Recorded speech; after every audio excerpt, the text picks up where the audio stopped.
और अब वह नासमझी में रॉकी को देखने लगी। अगले ही पल उसने रॉकी से अपना हाथ छुड़ाते हुए कहा, रॉकी ये क्या कर रहे हो तुम? तुमने मेरा हाथ क्यों पकड़ा? अचानक मेरा हाथ पकड़ने की वजह जान सकती हूँ मैं? कहते हुए आशी की आंखों में थोड़ा गुस्सा था, जिसे जानकर रॉकी ने उसे शांत करते हुए कहा, आई एम सॉरी आशी, मुझे तुम्हें बिना तुम्हारी इजाजत के नहीं छूना चाहिए था, पर मैं तुमसे कुछ कहना चाहता हूँ, प्लीज समझने की कोशिश करना। तुम अच्छे से जानती हो कि घर के लोग चाहते हैं कि हम दोनों की शादी हो जाए और मैं इसी बारे में तुमसे बात करना चाहता था। मैं तुम्हारी मर्जी जानना चाहता हूँ, प्लीज क्या तुम मुझसे शादी करोगी? रॉकी की बात सुनकर आशी की आंखें हैरानी से फटी की फटी रह गईं और अगले ही पल उसके चेहरे पर गुस्सा आ गया।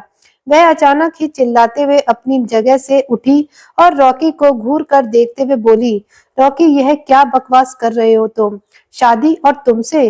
तुम अच्छे से जानते हो कि मैं शादीशुदा हूँ और तुम्हारे बड़े भाई से शादी हुई है मेरी, और शादीशुदा लड़कियों की शादी नहीं होती, समझे तुम?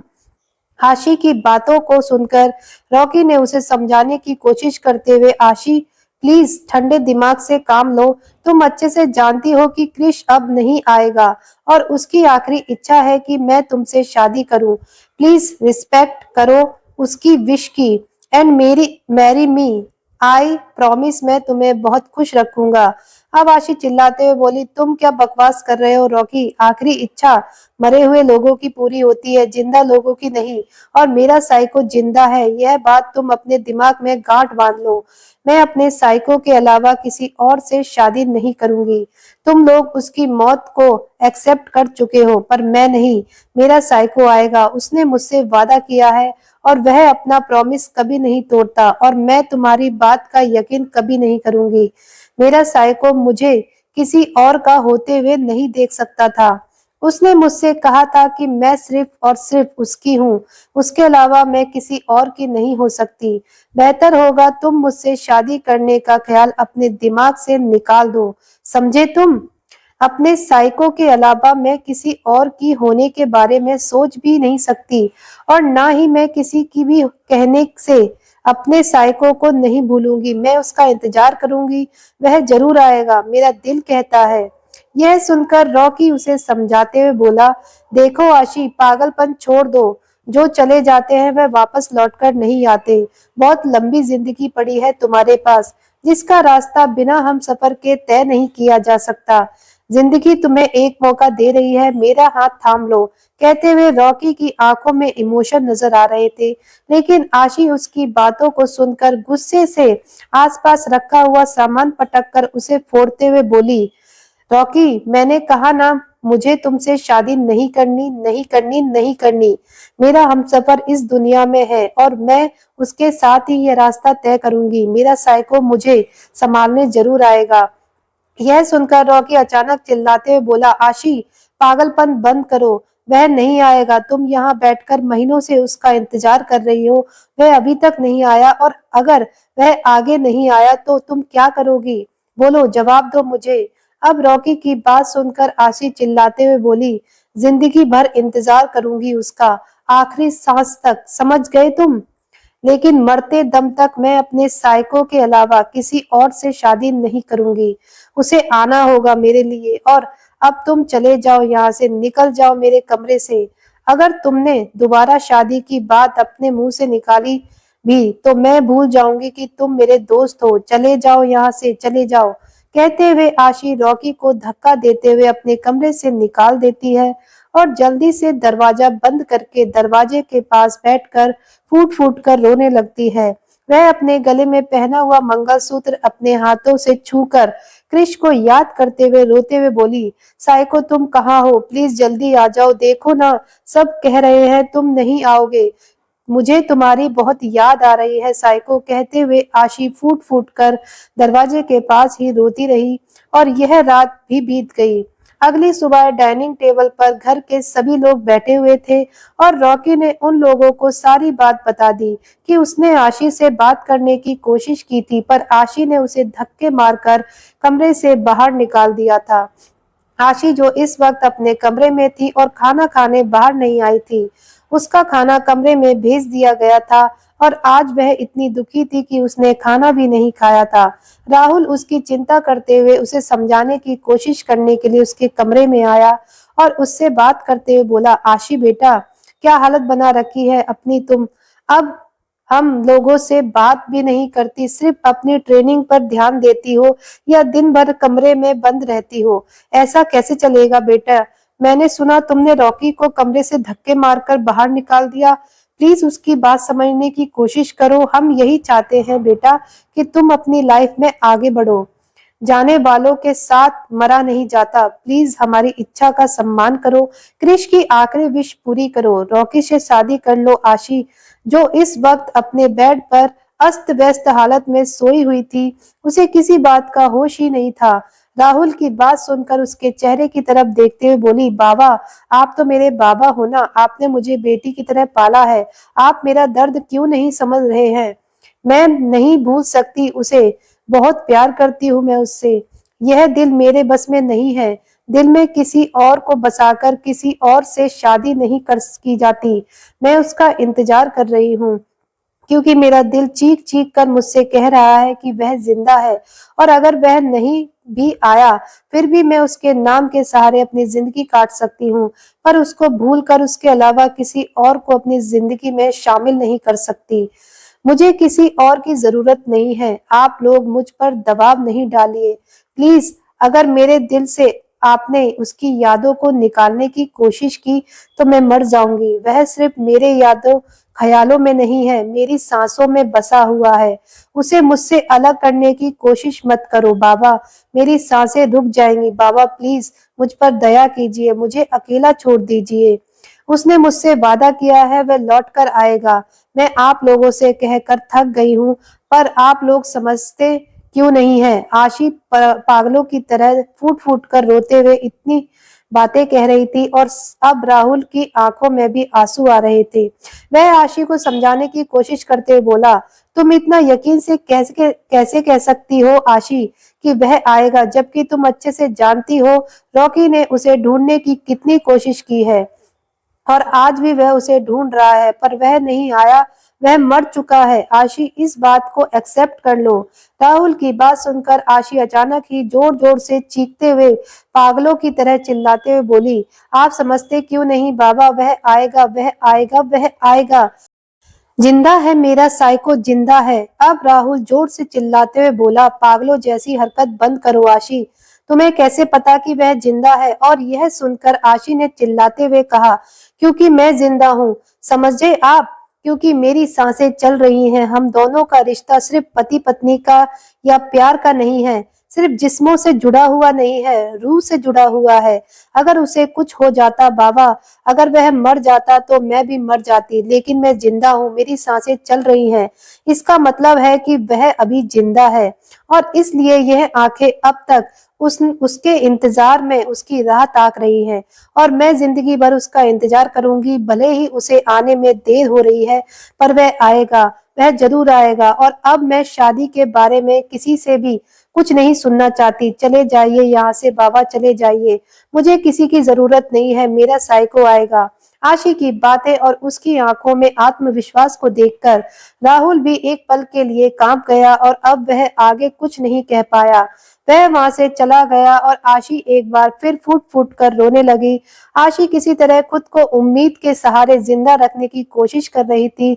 अब वह घर वालों से कोई बात नहीं करती थी, अपने कमरे में खाना खाती थी, पढ़ाई और ट्रेनिंग करती थी, क्योंकि उसके साइको ने कहा था। और फिर रात भर उसके ख्यालों में रोती रहती थी। अब धीरे धीरे उसकी तबीयत खराब होने लगी थी।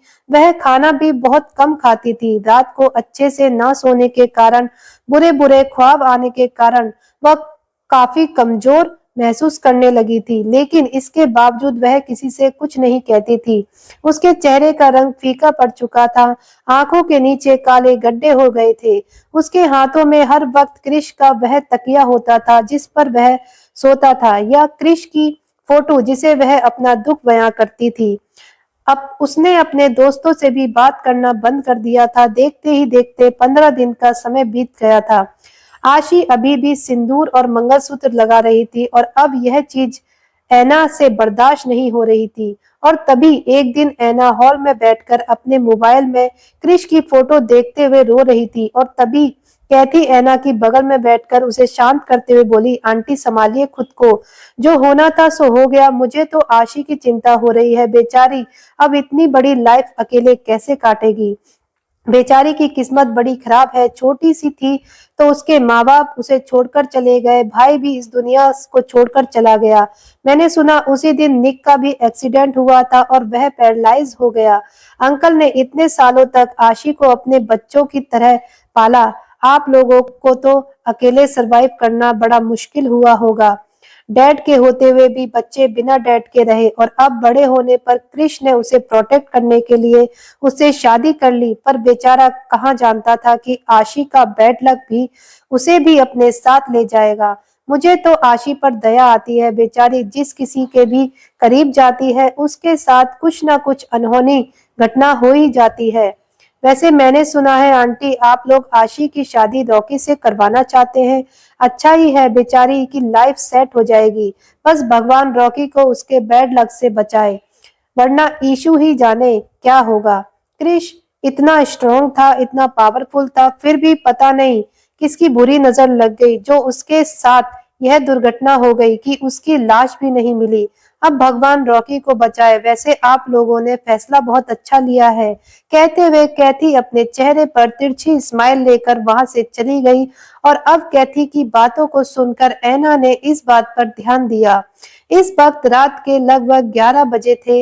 ऐना रात भर कैथी की बातों को सोचती रही और अब उसके दिमाग में भी आशी के बैड लक की बातें आने लगी। उसके चेहरे के रिएक्शन देखकर साफ पता चल रहा था कि कैथी की बातों का उसके दिमाग पर बहुत असर हुआ है, क्योंकि आशी तब 5 साल की थी। कार ब्लास्ट में आशी की मम्मी पापा और भाई तीनों मारे गए, निक पैरालाइज्ड हो गया, राहुल सालों तक अपने बच्चों से दूर रहा और फिर आशी जब उसकी लाइफ में आई तो हमेशा कोई ना कोई मुसीबत आती रही। तभी कभी क्रिश को शोल्डर पर गोली लगी और इस बार तो क्रिश की मौत ही हो गई।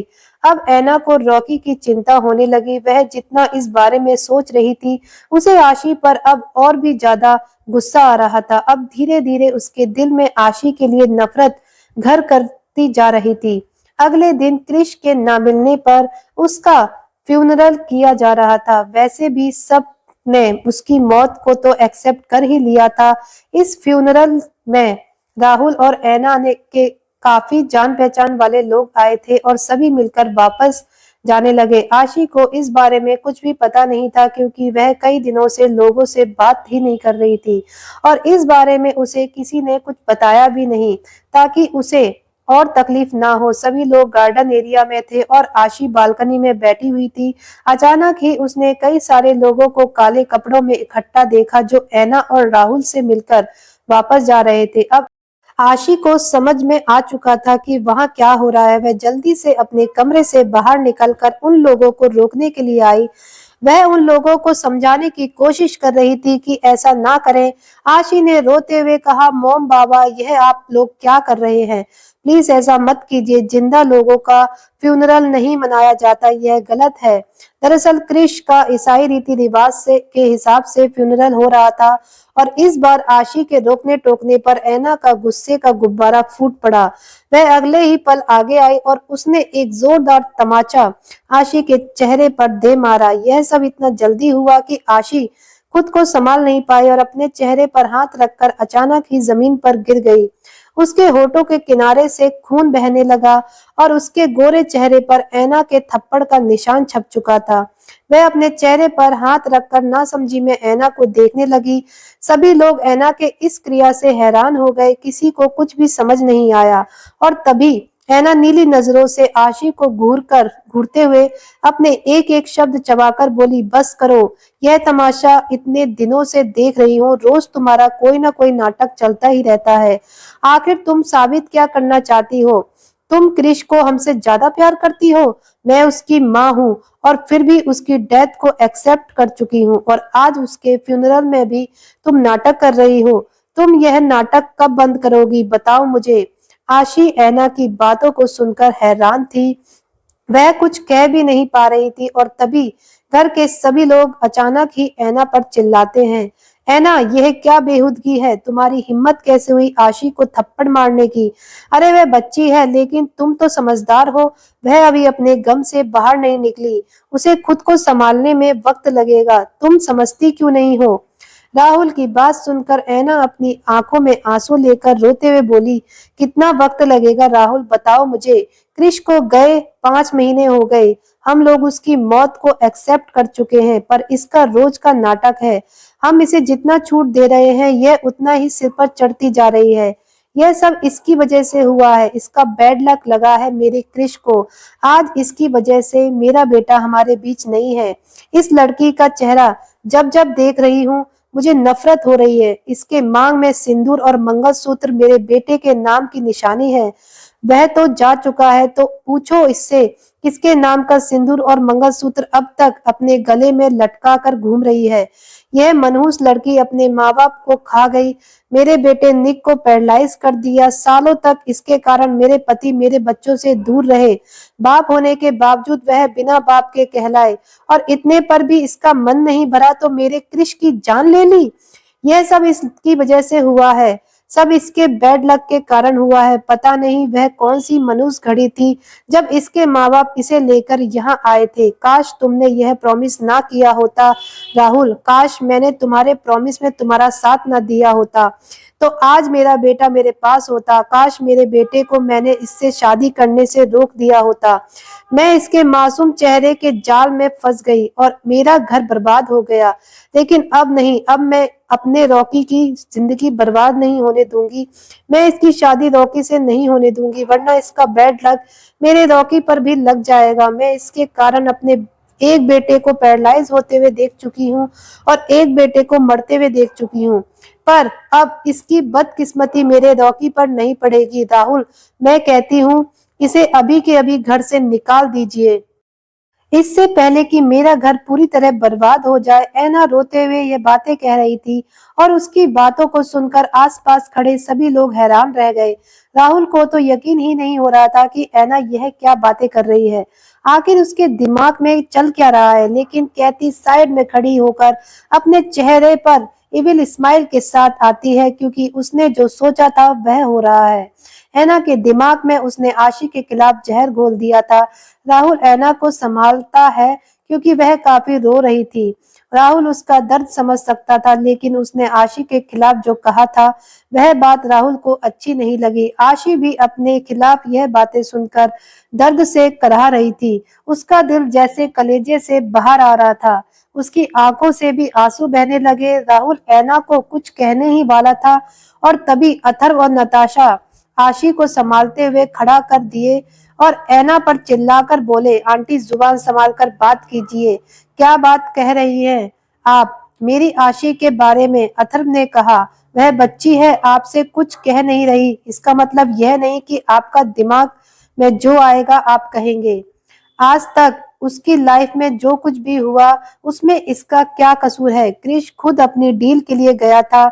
आशी ने उसे नहीं भेजा था। आशी के आने से पहले भी वह इनलीगल डीलिंग करता था और उसमें जान का खतरा हमेशा बना रहता था। इसमें आशी की गलती नहीं है। उसके बचपन में जो कुछ भी हुआ वह किस्मत का खेल था। उसमें भला इसकी क्या गलती? आप इस चीज का इल्जाम मेरी बहन पर नहीं लगा सकती। और जहां तक बात है रॉकी से शादी करने की, तो शादी में आशी ने उससे शादी करने के लिए नहीं कहा। वह इच्छा भी आपके बेटे की ही थी। अगर आपको मेरी बहन इतना ही खटक रही है तो आप मुझे जवाब दीजिए। मैं अपनी बहन को अपने साथ लेकर चला जाऊंगा। उसका भाई अभी इतना कैपेबल है कि अपनी बहन को संभाल सकता है, लेकिन आप मेरी बहन की इस तरह से इंसल्ट करें तो मैं यह हरगिज बर्दाश्त नहीं कर सकता। कहते हुए अथर्व की बातों में गुस्सा साफ नजर आ रहा था। उसकी आंखें गुस्से से जल रही थी। आखिर कोई भाई अपनी बहन को इस तरह टॉर्चर होते हुए कैसे देख सकता था? अथर्व की बात सुनकर रॉकी उसे शांत करते हुए बोला, अथर्व शांत हो जाओ, मॉम गुस्से में है, लेकिन तुम ठंडे दिमाग से काम लो। अब रॉकी अपनी मॉम से बोला, मॉम आपने जो भी बोला वह सब गलत है। आपको कोई हक नहीं बनता आशी से इस तरह बात करने का। क्रिश के जाने के बाद आशी हमारी जिम्मेदारी है, आप उसके साथ इस तरह व्यवहार नहीं कर सकती। और जहां तक बात है शादी की, तो यह शादी होने से कोई नहीं रोक सकता। खबरदार, आपने आज के बाद आशी को मनहूस कहा तो वह मनहूस नहीं है, मुझे आशी से शादी करनी है और अब आप इस शादी को रोक नहीं सकती। मैं 2 दिन बाद आशी से शादी करूंगा, चाहे इसके लिए मुझे कुछ भी करना पड़े।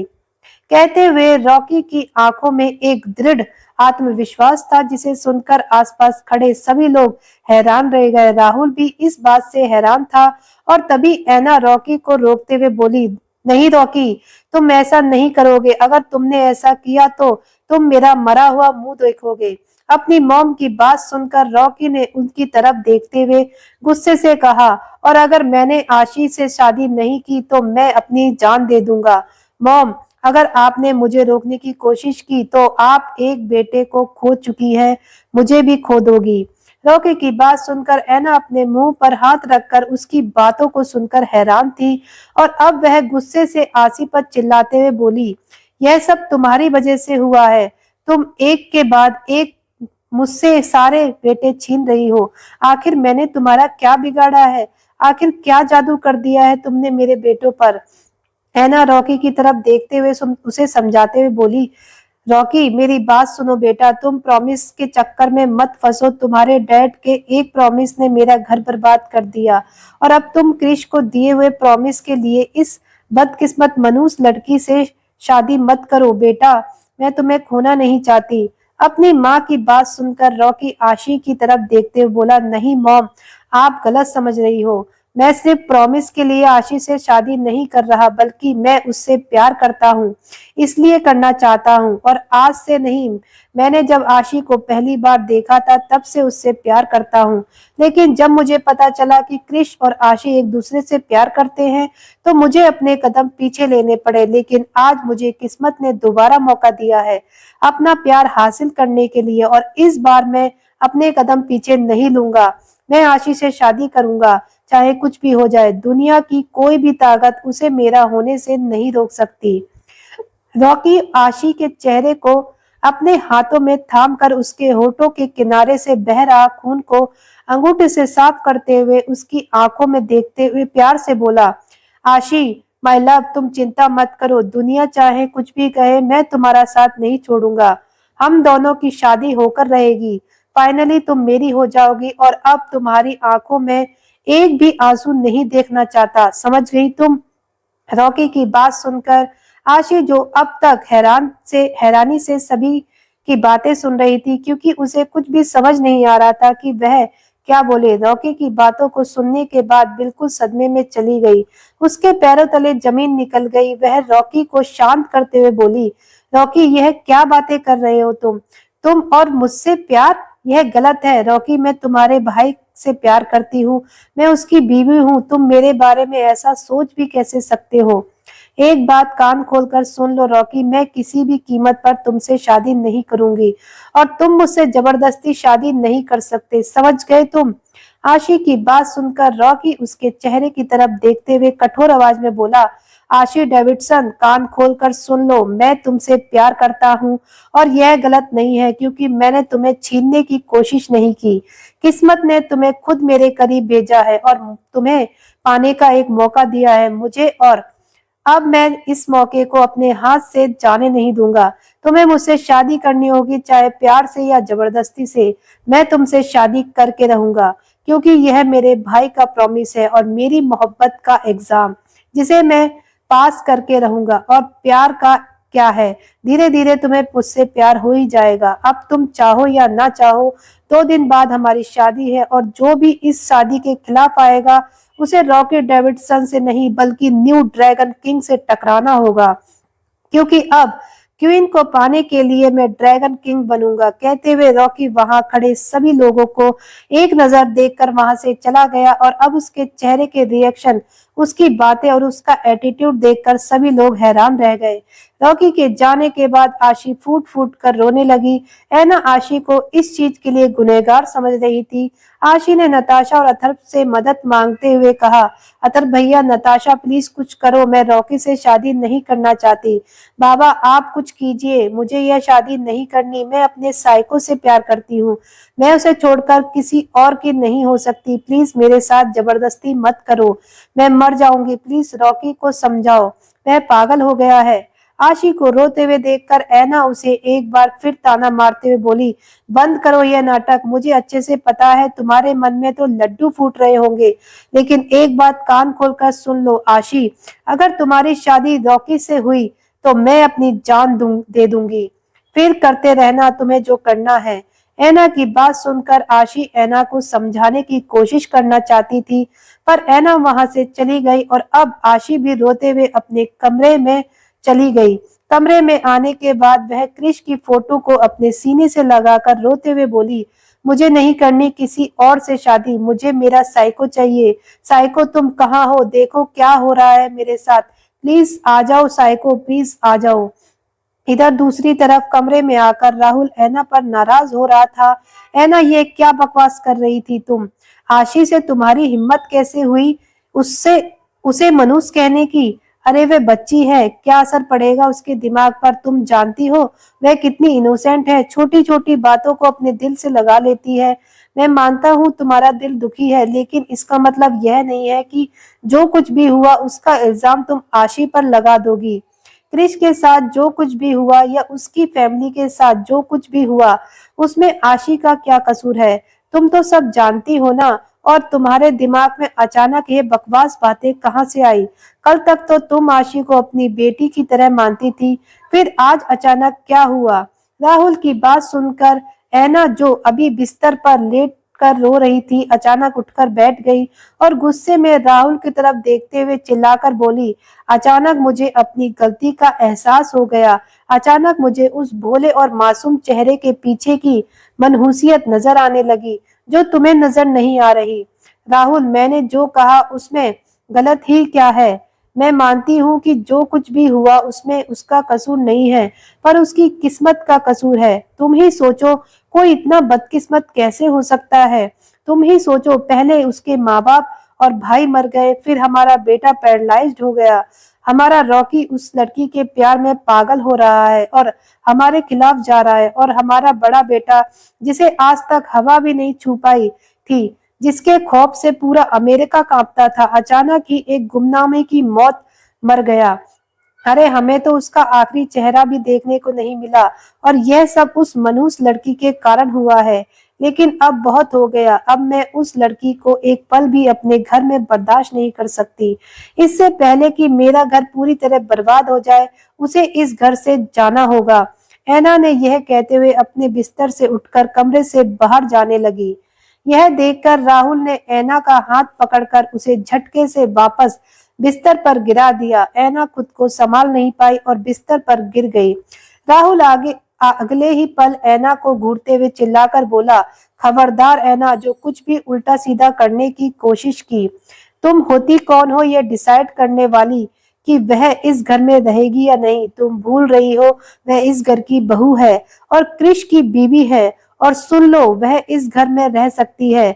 मैं तुम्हें वार्निंग दे रहा हूँ ऐना, अगर तुमने आशी से कुछ भी उल्टा सीधा कहा और अगर आशी का दिल तुम्हारे कारण दुखा तो मैं एक पल नहीं लगाऊंगा आशी के साथ साथ खुद भी इस घर को छोड़कर जाने के लिए। अगर मेरी बच्ची इस घर में नहीं रहेगी तो मैं भी इस घर में नहीं रहूंगा, फैसला तुम्हारा है। यह कहकर राहुल वहां से चला गया और ऐना गुस्से में उसे देखती रह गई। लेकिन राहुल इस बात से अनजान था कि दरवाजे पर बाहर खड़ी आशी ने दोनों पति पत्नी का झगड़ा सुन लिया है। आशी जो इस वक्त ऐना से बात करने आई थी और अथर्व की तरफ से माफी मांगना चाहती थी, दोनों को इस तरह झगड़ते हुए देखकर एक बार फिर रोने लगी। राहुल उसे देख नहीं पाया था, लेकिन तभी ऐना की नजर आशी पर पड़ी। ऐना कमरे से बाहर निकलकर आशी पर चिल्लाते हुए बोली, देख लिया तुमने, मिल गई तुम्हारे कलेजे को ठंडक, अब बोलो क्यों आई हो यहाँ, मेरा घर, मेरा परिवार, मेरा पति और बच्चे सबको छीन लिया तुमने, मुझसे? अब क्या यहाँ मेरा मजाक उड़ाने आई हो? ऐना की बात सुनकर आशी रोते हुए माफी मांगते हुए बोली, नहीं मॉम, ऐसा कुछ नहीं है। मैं तो बस आपसे इससे पहले कि आशी कुछ कह पाती, ऐना उस पर चिल्लाते हुए बोली, खबरदार जो मुझे मॉम कहा, मैं तुम्हारी मॉम नहीं हूँ। आशी, अगर तुमने मुझे कभी भी मॉम माना है तो मैं तुम्हारे आगे हाथ जोड़कर तुमसे भीख मांगती हूँ। तुम प्लीज हमारी जिंदगी से चली जाओ। देखो, मैं जानती हूँ कि तुम्हारे साथ जो कुछ भी हुआ उसमें तुम्हारी कोई गलती नहीं है, पर तुम समझने की कोशिश करो। तुम सचमुच मनहूस हो। तुमने अपने माँ बाप की जिंदगी, उनकी खुशियां, उनके बिजनेस सब बर्बाद कर दिया। सिर्फ उनका ही नहीं, हर इंसान का जिसने तुमसे रिश्ता जोड़ा। कृष्ण ने तुम्हारे लिए क्या कुछ नहीं किया था, और राहुल, तुम तो उसे बाबा कहती हो ना, उसने तुम्हारे लिए अपना सब कुछ दांव पर लगा दिया। आज तक मैंने तुमसे कुछ नहीं मांगा आशी, पर आज मैं तुमसे भीख मांगती हूँ। प्लीज हमारी जिंदगी से चली जाओ आज ही, वरना रॉकी तुमसे शादी करके रहेगा, और अगर ऐसा हुआ तो तुम्हारा बदकिस्मत होना उस पर भी असर करेगा। मैं अपने 2 बेटों की जिंदगी तुम पर बर्बाद कर दी। प्लीज मेरे एक बेटे को छोड़ दो, वह हमारे बुढ़ापे का सहारा है। प्लीज आशी, कहीं दूर चली जाओ यहाँ से, वरना मैं खुद को खत्म कर लूंगी। यह कहते हुए ऐना ने पास में रखी हुई फ्रूट बास्केट से एक चाकू उठा लिया और अपने गले पर रख लिया। ऐना की इस हरकत को देखकर आशी, जो इस वक्त फूट फूट कर रो रही थी और खुद को सचमुच मनहूस समझ रही थी, अगले ही पल हैरान होकर ऐना को रोकने की कोशिश करते हुए रोते हुए बोली, मॉम प्लीज ऐसा मत कीजिए, प्लीज खुद को कुछ मत कीजिए। आप यही चाहती है ना कि मैं यहाँ से चली जाऊं? ठीक है मॉम, मैं यहाँ से चली जाऊंगी, लेकिन प्लीज यह चाकू रख दीजिए, आपको चोट लग जाएगी। आशी की बात सुनकर भी ऐना ने चाकू अपने गले पर ही रखा और बोली, नहीं, तुम मुझसे प्रॉमिस करो आशी कि तुम चली जाओगी, वरना मैं सचमुच खुद को मार लूंगी।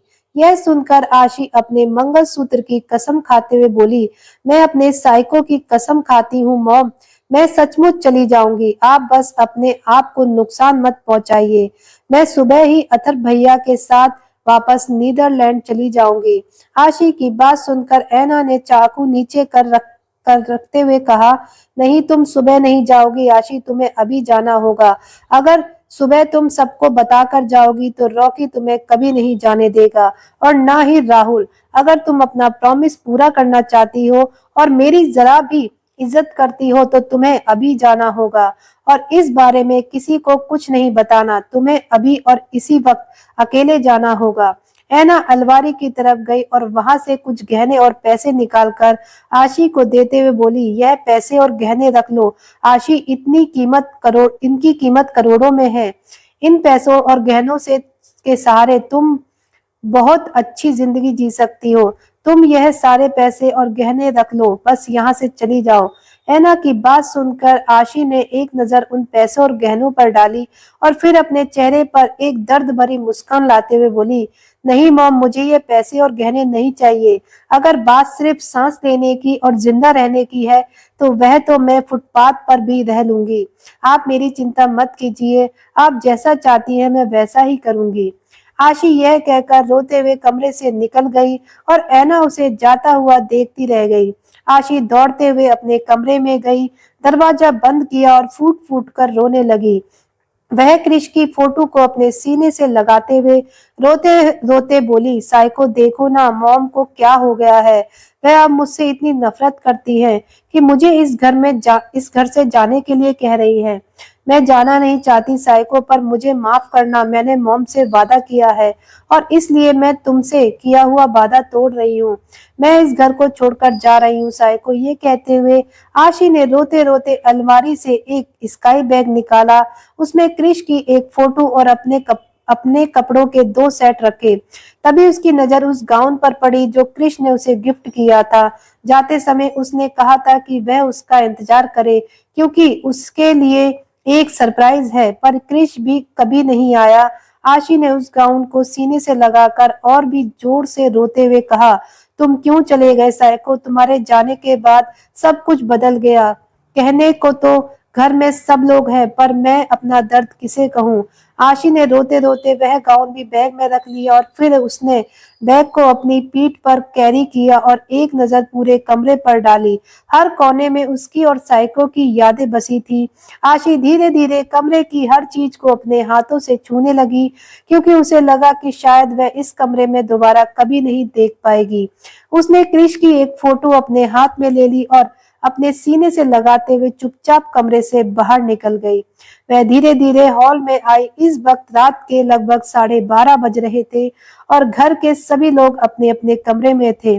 आशी गार्डन एरिया में पहुंची तो उसने देखा कि कुछ गार्ड सुरक्षा के लिए खड़े थे। अब आशी फूलों और झाड़ियों के पीछे छिपते हुए वहां से निकलने की कोशिश करने लगी। उसे पता था कि अगर वह सामने से निकलेगी तो गार्ड रॉकी को खबर कर देंगे।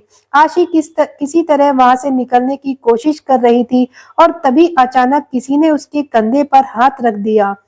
यह महसूस करते ही आशी के मुंह से अचानक चीख निकल गई। वह तुरंत पीछे पलटी और देखने लगी, लेकिन इससे पहले कि उसकी आवाज गूंजती, कैथी ने उसके मुंह पर हाथ रख दिया और उसे चुप करा दिया। आशी की आंखें हैरानी से बड़ी हो गई और वह थोड़ा घबरा गई, क्योंकि कैथी ने उसे पकड़ लिया था। लेकिन कैथी ने उसे शांत रहने का इशारा करते हुए धीरे से कहा, आशी की तू यह क्या कर रही है, वह भी रात के इस वक्त छुपते छुपाते। कैथी की बात सुनकर आशी ने अपनी नजरें नीचे कर ली। फिर कुछ सोचते हुए जैसे ही वह बोलने को हुई, कैथी ने उसकी बात समझते हुए धीरे से कहा, कुछ मत बोल, मुझे सब समझ में आ गया। तू यहाँ से भागना चाहती है ताकि रॉकी तुझसे शादी ना करे, सही कहा ना मैंने। कैथी की बात का आशी का कोई जवाब नहीं देती और अब कैथी आशी से बोली, मैं जानती हूँ तू अपने साइको से प्यार करती है और अगर तू यहाँ रही तो रॉकी तुझसे शादी करके ही रहेगा।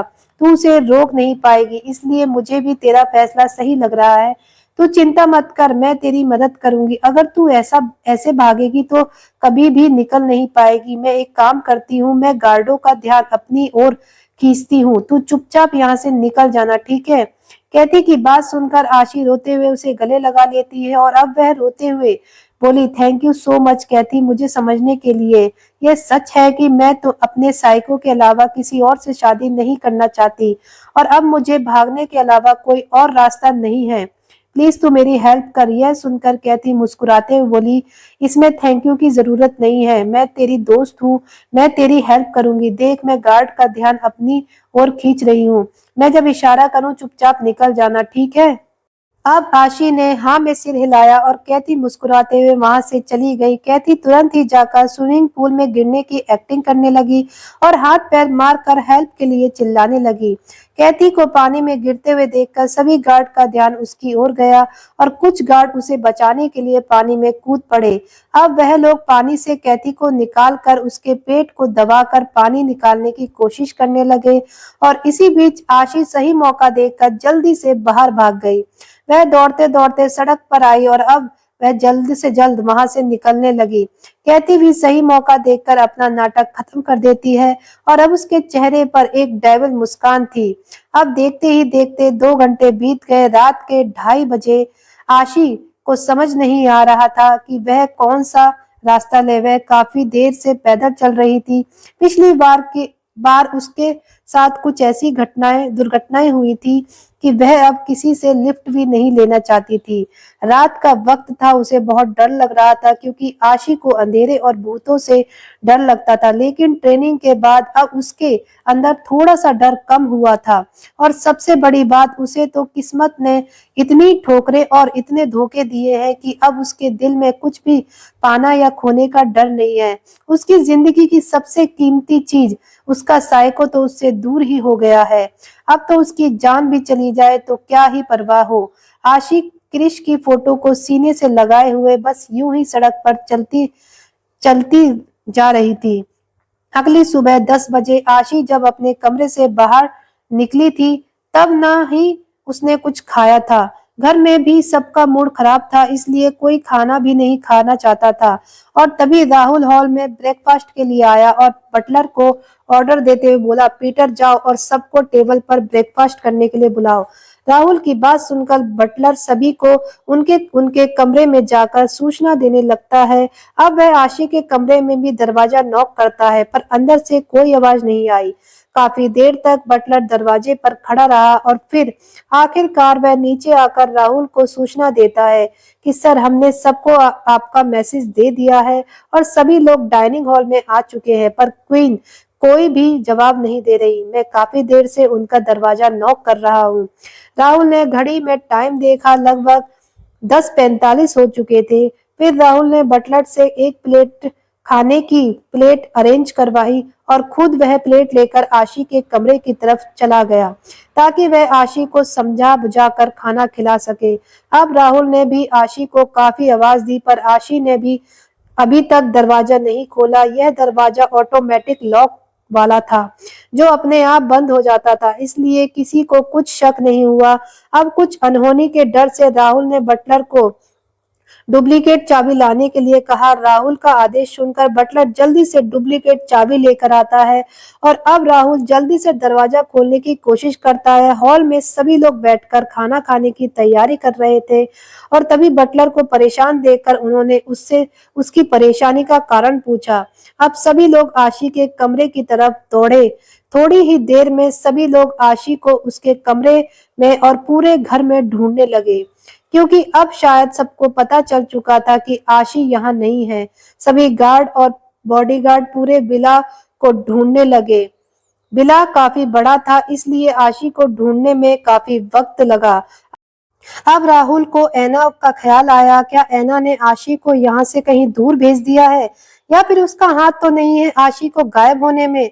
इसलिए वह ऐना से इस बारे में बात करता है। ऐना, जो कि हर बात को जानती थी, वह बड़ी ही सफाई से राहुल से झूठ बोल देती है कि वह आशी के बारे में नहीं जानती, लेकिन न जाने क्यों राहुल का दिल ऐना की बातों को मानने के लिए नहीं कर रहा था। कोई सबूत न होने के कारण वह ऐना को डायरेक्ट ब्लेम भी नहीं कर सकता था और फिलहाल उसका ज्यादा ध्यान आशी को ढूंढने में था। लेकिन उसने ऐना को धमकी देते हुए कहा, ऐना, मैं तुम्हें लास्ट वार्निंग दे रहा हूँ, अगर मुझे पता चला कि आशी के इस घर के गायब होने में तुम्हारा हाथ है तो मुझसे बुरा कोई नहीं होगा, समझ लेना तुम। और अब आशी के गायब होने की जानकारी रॉकी को भी मिल गई थी। रॉकी, जो इस वक्त अपने कंसर्ट की तैयारी के लिए विला से बाहर था, आशी के गायब होने के कारण की खबर सुनकर वह अपना कंसर्ट छोड़कर वापस आ गया था और अब विला के सीसीटीवी फुटेज में आशी को ढूंढा जाने लगा। आशी विला में काफी लंबे समय से रह रही थी और उसे पता था कि सीसीटीवी कैमरे कहाँ हैं और कहाँ नहीं, इसलिए उसकी कोई भी फोटो सीसीटीवी कैमरे में नहीं आई। लेकिन मेन एंट्रेंस से उसकी भागते हुए फोटो कैप्चर हो चुकी थी, जिसे देखकर रॉकी का चेहरा डार्क हो गया। उसके हाथों की मुट्ठियां कस गई और वह अचानक ही जोर से चिल्लाते हुए, आशी, तुमने ये बहुत गलत किया। आशी, तुम्हें ऐसे नहीं जाना चाहिए था। मैं तुम्हें इसके लिए माफ नहीं करूंगा। तुम्हें प्यार से समझाया था, लेकिन तुम प्यार से समझने वाली इंसान नहीं हो। अब मुझे तुम्हारे साथ जबरदस्ती करनी ही होगी। तुम्हें मेरा होना ही होगा, आशी। और अब डेविडसन विला से न जाने कितनी ही कारों का काफिला निकला। रॉकी के bodyguard, informer, Atharva, summer, Rocky और राहुल सभी अलग अलग गाड़ियों से आशी को ढूंढने के लिए निकल गए। राका को भी इस बारे में खबर मिल गई थी। वह भी अब आशी की चिंता में उसे ढूंढने के लिए निकल गया। इधर दूसरी तरफ ऐना और नताशा घर पर ही थे। नताशा को आशी की बहुत चिंता हो रही थी, क्योंकि वह जानती थी कि आज वह फिलहाल मेंटली बहुत डिस्टर्ब है। कहीं वह दबाव में आकर कोई गलत या उल्टा सीधा रास्ता ना अपना ले। लेकिन ऐना को तो जैसे किसी बात से कोई फर्क ही नहीं पड़ रहा था। वह चुपचाप अपने कमरे में चली गई। इन सब के बीच किसी को भी कैथी का ख्याल नहीं था। कैथी भी घर से गायब थी। दोस्तों, रॉकी क्या करने वाला है अब आशी के साथ? क्या रॉकी आशी को ढूंढ लेगा, या हो जाएगी आशी कहीं गायब, या आ जाएगा क्रिश आशी को बचाने के लिए? आगे की कहानी और भी ज्यादा इंटरेस्टिंग होने वाली है और आने वाले हैं बहुत सारे ट्विस्ट। आगे की कहानी पढ़ने और सुनने के लिए जुड़े रहिए हमारे साथ हमारे चैनल डीएल हिंदी स्टोरी पर। मिलते हैं अगली वीडियो में अगले एपिसोड के साथ। तब तक के लिए आप सभी लोगों का बहुत बहुत धन्यवाद।